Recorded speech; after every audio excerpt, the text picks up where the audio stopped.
Right, let's look at number 8. Again, we picked number 8 because it has a slant asymptote. We can tell from the get-go that there's a slant asymptote going on. So let's factor it. As always, you figured this out. If you factor it wrong, it blows up the whole problem. And it makes it a pain to grade. So just because you have sympathy for your math teacher, please factor them correctly. Also because you want your grade to be good. I factored them. I just wrote the bottom of x plus 2 and minus 2. If you do factor it wrong, I will try to follow your work and see if your answers match your bad factors. But I'm still going to be upset that you didn't know how to factor and take off a lot of points. So, all that to say, please factor correctly for both our goods. All right, domain. X can't be 2. It doesn't cancel, so no holes. Vertical asymptote of x equals 2. Okay, here's why we picked this problem. Bobo, bots, eats DC. And again, the reason we picked this problem is that it's a bots problem. Bigger on top is slant. So there's no horizontal. There is a slant. And we'll need to synthetic divide. Remember, bots, the S stands for slant and synthetic divide, if that helps. So 1, -1, -6. And what number, if I'm dividing by x minus 2, what number goes out there? 2 or -2? 2. So copy down the 1, multiply, add, multiply, add. 1, 1, -4. What's that mean?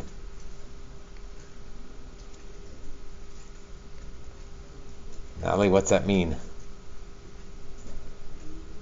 What do I do with 1, 1, -4?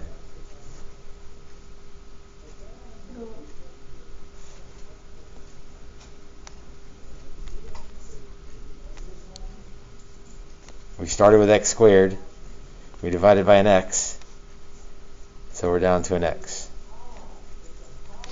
That last number has always been the remainder. And it'd be hard to graph a remainder. That's one way to say it. So we can just throw him out. So there's our slant asymptote. Y equals x plus 1.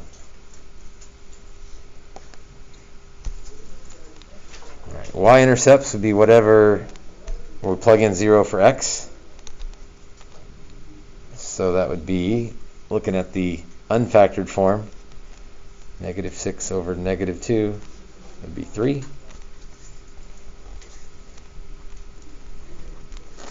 X-intercepts would be make y equal to 0.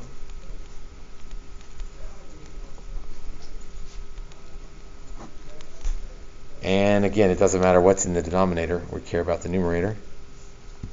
So I end up with 2 of them here.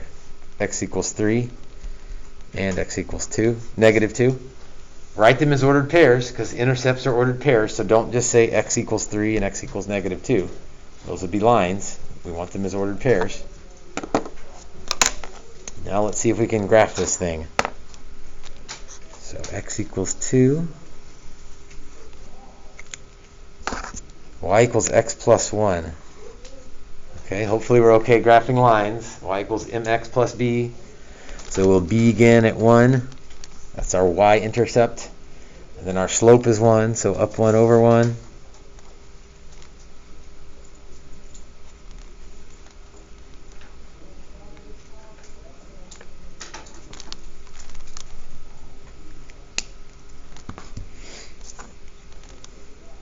And then we got lots of intercepts, so we should have a decent looking graph here. 0, 3. Be right there. -2, 0 would be right there. And 3, 0 would be right there.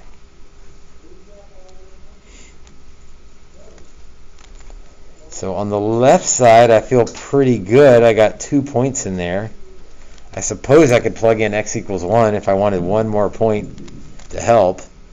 But I think we'll be good with what we got.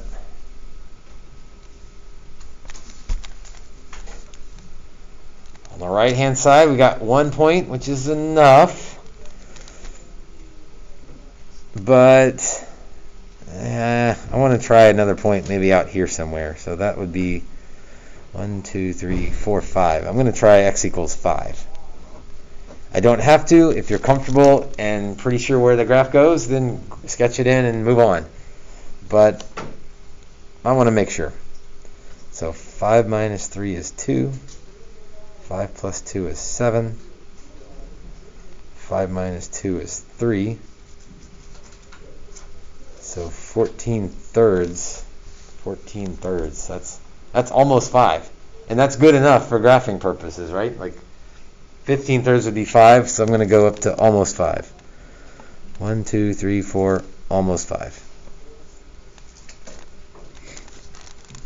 All right, that's about where I thought it would be, so that this graph makes sense to me now. I'll sketch that in.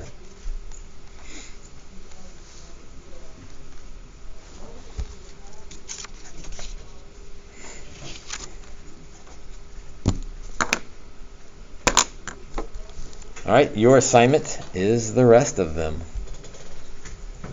And I'll